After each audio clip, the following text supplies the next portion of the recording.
Hey there, everyone. No reviews for this week. First off, there wasn't anything playing that I was really interested in watching, at least not anything nearby anyway. Second, I didn't receive any requests from any of my subscribers.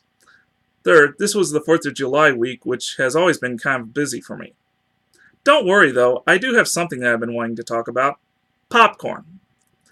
As you probably know, popcorn is the staple diet of any and all cinema attendees. It's been that way since the Great Depression, actually. It was cheap, quick, easy to make, and the aroma is absolutely pleasing. Don't believe me? Walk into a movie theater, take in a good big whiff, and then come back and tell me that doesn't smell like heaven. It's like what one of my favorite philosophers, Hulk Hogan, once said in the 1990 film Gremlins 2: The New Batch. When people go to the theater, they want cold sodas, hot popcorn, and no monsters in the projection booth. Clearly, the man was ahead of his time. While I cannot comment on the issue with monsters in the projection booth, I do have an issue with popcorn that I would like to address. Butter. Butter has always been the go-to condiment with popcorn, like mustard on a hot dog, chocolate syrup on ice cream, or ketchup with coffee. Kidding about that last one, just checking to see if you were all still paying attention. Now, growing up in the late 80s and well into the 90s, there was a specific way that clerks had at concession stands prepared popcorn that I got used to. First, they filled the popcorn bag halfway, buttered it, filled it up the rest of the way, and topped it with more butter. Eventually, as theaters grew bigger, the act of buttering popcorn became self-serving. That means the concession stand clerk hands you a full bag of popcorn without buttering. Instead, you're expected to butter the popcorn yourself through a convenient butter dispensing device. Now, I don't really have an issue with this. I don't really view it as a problem. Rather, it's more of an inconvenience for those of us who have grown accustomed to another way. But I have a way of buttering the center of a full bag of popcorn, which I'm about to teach to you. This is my tried and true method, and I do this every time I'm out to the movies. Well, every time I purchase popcorn anyway. First, we're going to need a full bag of popcorn. There we go. By the way, don't try that at home. I'm a professional.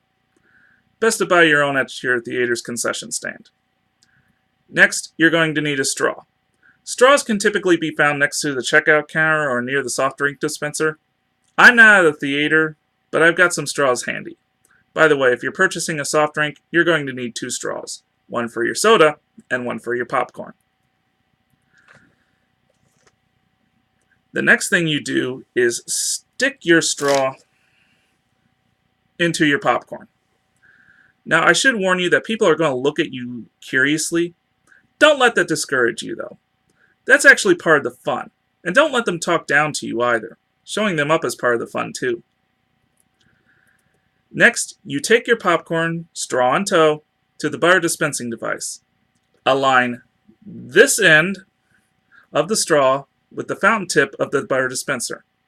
Now, unless you're an expert at this, you're not going to align it perfectly.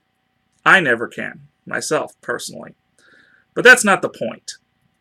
Anyway, push the button that dispenses the butter, and the stream of butter should flow through the straw to the center of the popcorn bag.